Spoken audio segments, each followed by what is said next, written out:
Hi, my name's Phil. I like talking about politics, and in this video I'd like to discuss the latest Brexit statements, really from both sides, designed to instill a sense of urgency in the other, the optimism in the markets, because the pound's doing quite well. There's an indication from the markets that they think a deal is imminent. I think it not unlikely at all that a deal will be struck in the next day or so, but ultimately what's underpinning this all is my personal belief, as I've said before, that Boris Johnson actually genuinely desperately wants a deal. But first, if you'd like to be notified of daily news and politics, please subscribe to the channel and click the bell notification icon. So a year ago we went to the polls, we had a general election, and a lot of people voted Conservative for various reasons, but there was a significant chunk, not saying overwhelming majority, but a significant chunk that voted Conservative just because they were sick of Brexit and wanted it all over. Absolutely sick of it. Polling indicates a significant number of people voting who they didn't want to leave the EU. They didn't necessarily want to vote Conservative, but they thought to themselves, do you know what, it's just dragging on and on and on. They didn't necessarily know that a public vote was very much in the offing if Boris Johnson didn't get his majority. They saw the process dragging on for even more years. Very damaging. They could see the damage it was doing to the country. So they thought, well, actually, it's better to leave the EU and get it over and done with than to keep the process dragging on, even if ultimately we don't leave, which is what I'd prefer. So, in other words, Conservative Brexiteers held them to ransom and won. Their slogan, "Get Brexit Done," worked. Superb slogan from a campaigning point of view.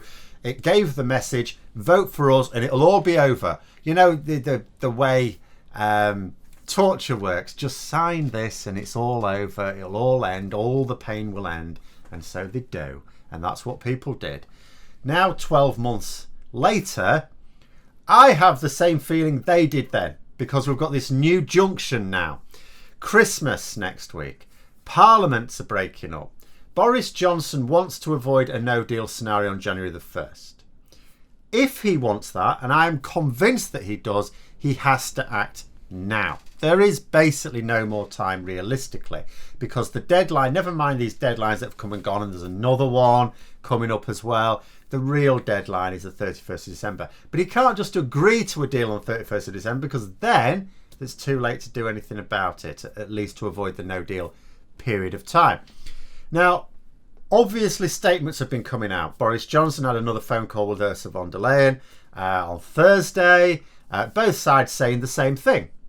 They were both saying, yeah, a deal can absolutely be done, but actually the other side need to move. You know, it was it was the reality, of course, is that it's Johnson that has to move. I'm not saying the EU can't, you know, compromise on a few things. Of course, they have never denied saying that, yeah, we can move as well, but we have to move to a mutually agreeable position. We're told that fishing is the only outstanding issue. It's the only one that Michel Barnier was really talking about in the EU Parliament yesterday. Now, if that's true, we're getting a deal. Do you know what? We're getting a deal. That's all there is to it.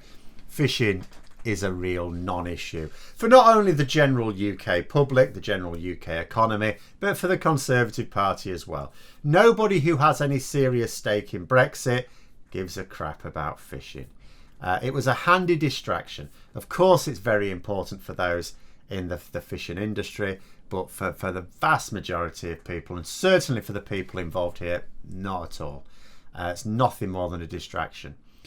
But if there is to be a deal, Johnson has to rub away remaining objections. Now, from his point of view, he doesn't care about that. He just needs to quickly get something that he can sell as a victory. He could have already done that for the British people. That's not an issue. He can absolutely sell to the British people any deal, because they don't read it anyway. Preparations have been made for our Parliament in Westminster to vote on the deal early next week, if we have a deal agreed, of course. And if we do, then of course, inevitably, I will then be discussing my latest thoughts on Labour's response to this. I talked about that a bit before. Things have moved on a little bit, but it still looks very much like the leadership are in favour of supporting the deal.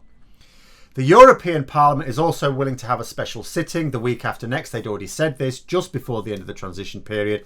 They're coming in basically over Christmas, which is very good of them.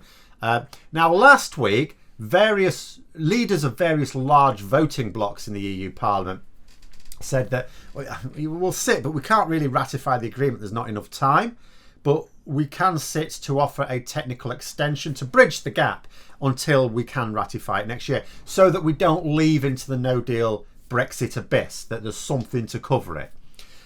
Now, however, I'm seeing reports that actually they could be willing to ratify it if agreement is made by midnight on Sunday.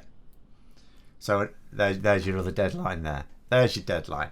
Now, I'm not sure what that's about, because at the end of the day, if that deadline came and went, then they could still use that sitting for the technical extension if a deal was agreed, say, after midnight on Sunday, like a few days later. But if it was a few days later, then Boris Johnson can't get it through Westminster either. But if we're going to get a technical extension, maybe he can do that in January. So I'm not saying it's either a deal tomorrow or we don't get one at all. It's just that's where things are pointing at the moment. Now, I'm not really sure about this latest statement from the EU Parliament either. Remember, EU Parliament in reality is lots of different blocks. They could all have different views anyway. But it arguably creates a bit of a dangerous situation for Boris Johnson in some ways, because it sounds like it'd be quite useful for him.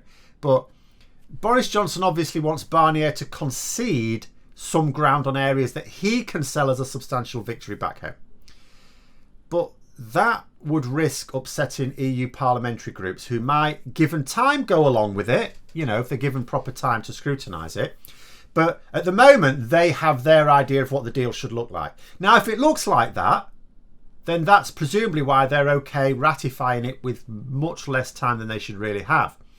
If there's any aspect of it that doesn't look like what they're expecting, that's when they'll say, hang on a minute, we should really think about this a little bit more.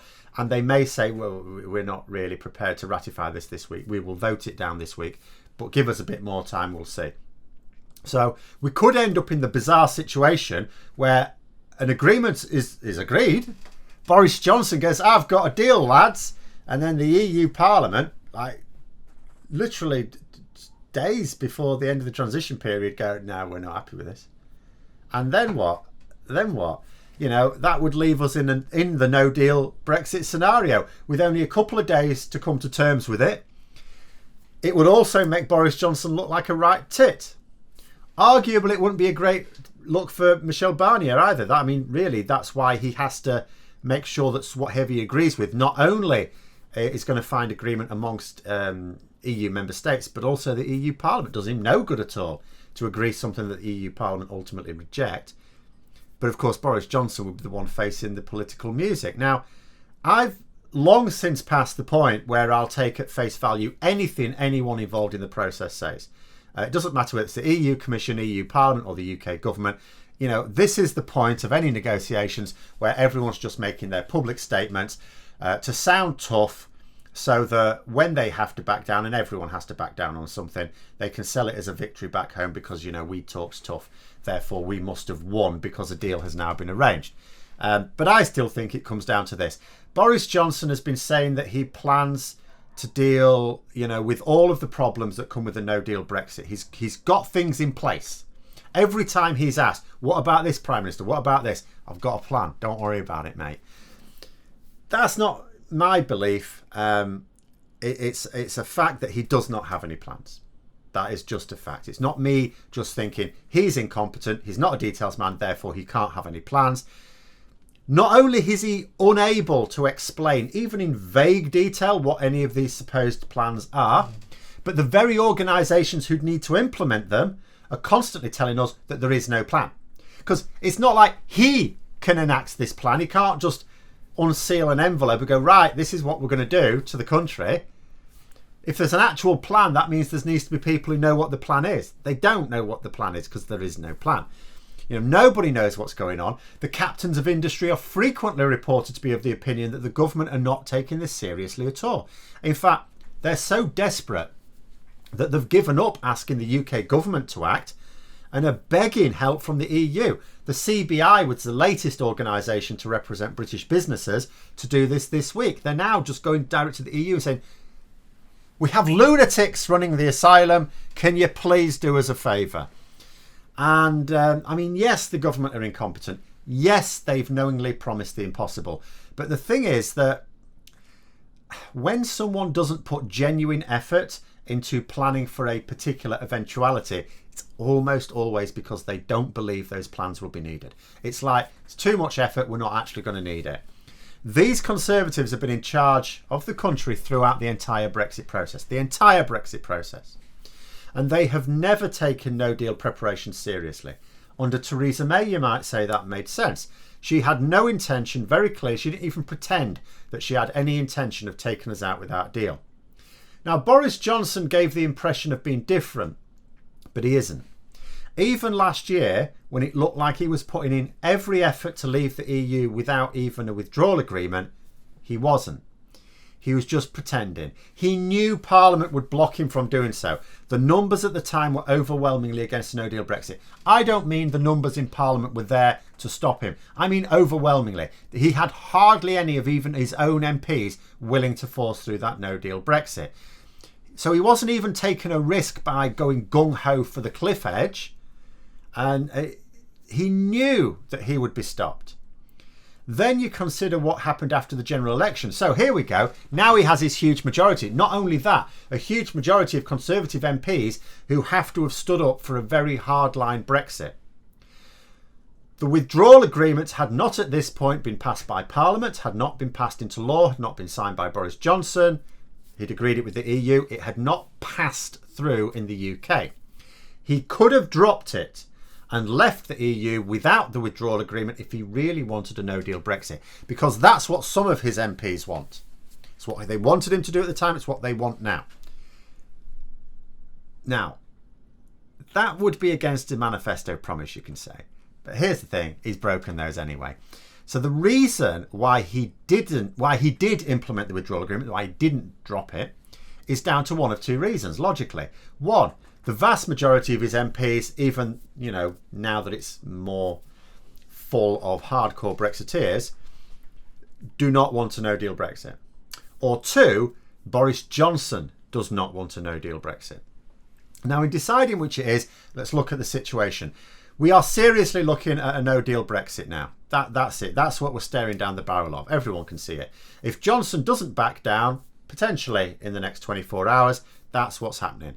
The withdrawal agreement helps, especially with Northern Ireland, but it doesn't stop our economy going down the plug hole. And yet, what do we see from Conservative MPs? Now, I don't know what they're saying in private, but publicly, they're backing a no-deal Brexit. I haven't really seen too many Conservative MPs, the odd one, but I mean the odd one, count them on fingers on one hand, who are a bit nervous about this. From the general party, I see no signs of nervousness from them. So that suggests that Boris Johnson is the one who doesn't want to leave without a deal, that the rest of them will be fairly sanguine about it. They're certainly giving that impression.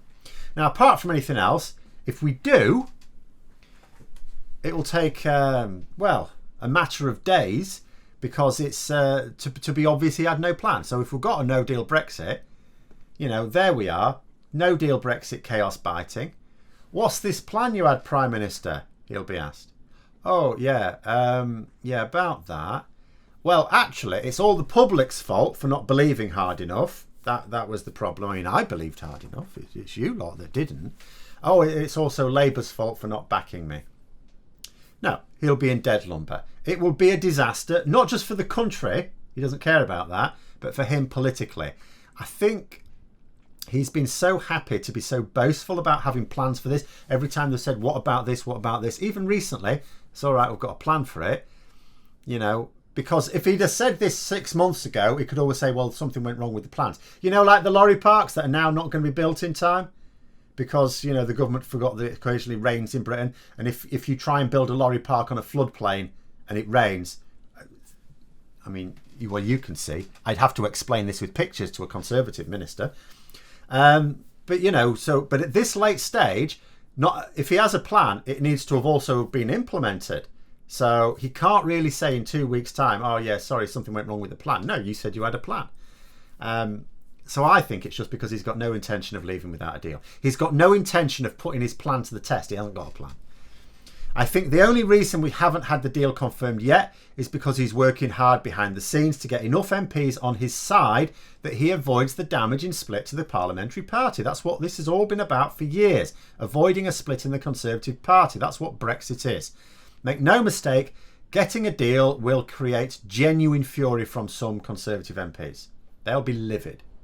But if they're kept to a small minority, say about 40 or 50, there's not a lot they can do against Boris Johnson.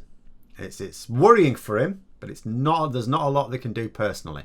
This weekend's negotiations will not be so much between David Frost and Michel Barnier, although those conversations are going ahead. Really, in terms of the decision, it's between Boris Johnson and his MPs. But those are my thoughts, all getting very exciting. But then again, just like the last time when a deadline came and went, we'll have to see. I might be here on Monday going, well, that's another deadline come and gone. The real deadline, of course, is December the 31st. We will see where we are. But those are my thoughts. Let me know yours in the comments below. Hope you found the video interesting. If you did, don't forget to click the like button. If you'd like to support the channel further, please also click the Patreon link for details. And until next time, I'll see you later.